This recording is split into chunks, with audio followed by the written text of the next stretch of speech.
5 seconds to go.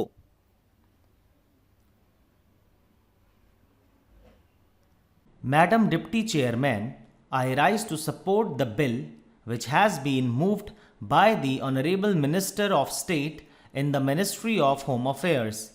This bill incorporates certain sentiments which the country holds so dear as far as the office of President is concerned, and also incorporates the faith of the people in themselves that when they will elect a president, the person who would be occupying the high post would be a person who would have not only the love and affection of the people, but would be, as the Honorable Minister pointed out, a dedicated politician whose whole life is dedicated to the service of the nation before he became the president, during his occupation of the office of president, and even after he retired from that office.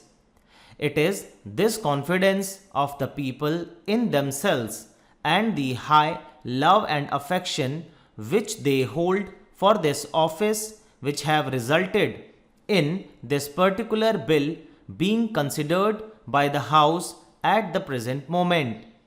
The Honorable Minister has pointed out that the President, who has just retired, has fulfilled all the requirements which are the basis of this particular measure and the measure which was passed in 1951.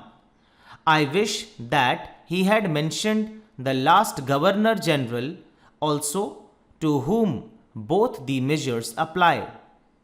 Whether we may agree or may not agree with the last Governor General on some of the political views that he holds, there can be no two opinions that the last Governor General was also an illustrious son and is an illustrious son of this country and deserves all the consideration, all the love and all respect of the country which are being incorporated in the present measure and were incorporated in the 1951 Act.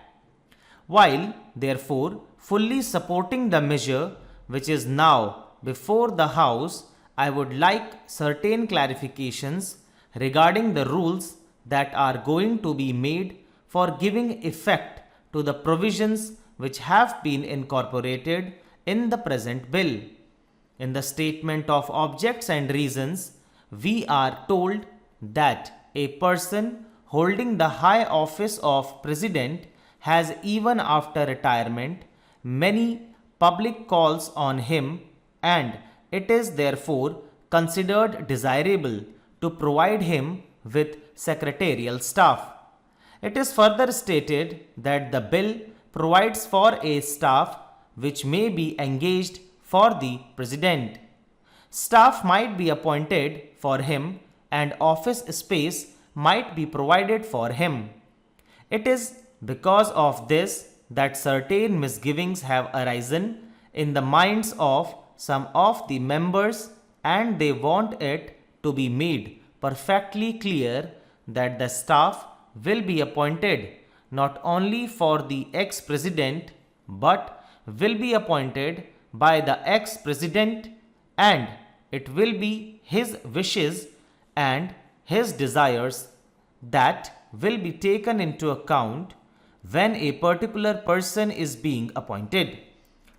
Also, regarding the office which is engaged for him, his wishes should be taken into account so that he knows what would be a convenient place for him and he may try to get that place.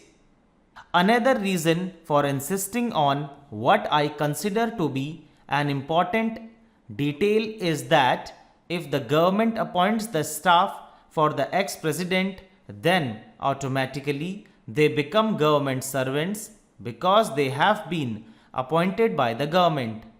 It may be that in the rules a clarification might be attempted whereby they may be exempted from some of the service conduct rules which are applicable to normal government servants.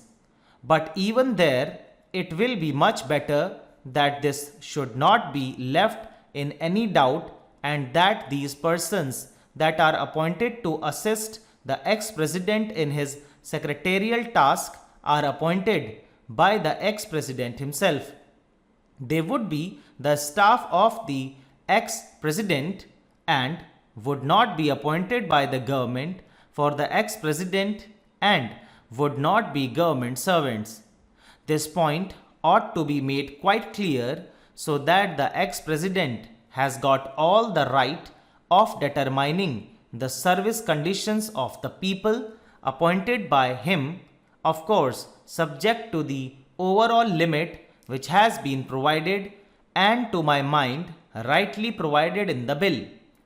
Within that overall limit, perhaps it will be much better to leave the rest of the matter to the President himself, so that we may also express our further confidence in the President to the effect that he would utilize it with discretion and with all sense of responsibility and fair play, and taking into account the interests of the public and of the public exchequer too. Another point which also needs some clarification is regarding the payment to be made for the secretarial assistants and for the secretarial staff.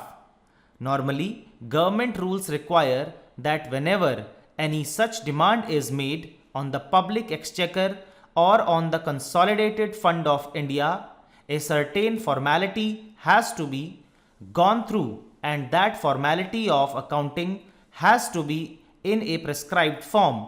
Stop. दोस्तों, इसी के साथ ये dictation finish होती है.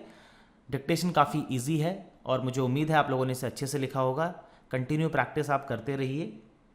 अगर आपको dictations लिखने में कुछ भी इशू होता है, आपको थोड़ा स्पीड ज़्यादा लगती है, तो आप बाकी डिक्टेशंस को लिख सकते हैं जो डिक्टेशन थोड़ा कम स्पीड पे है. इन्हीं मैटर्स की मैंने अलग अलग वॉल्यूम्स पहले ही प्रोवाइड कर दी हैं और वो एक सीरीज़ अलग से चल रही है हर वॉल्यूम कंप्लीट करने की 3 अलग अलग स्पीड पे, तो आप उसे भी लिख सकते हैं.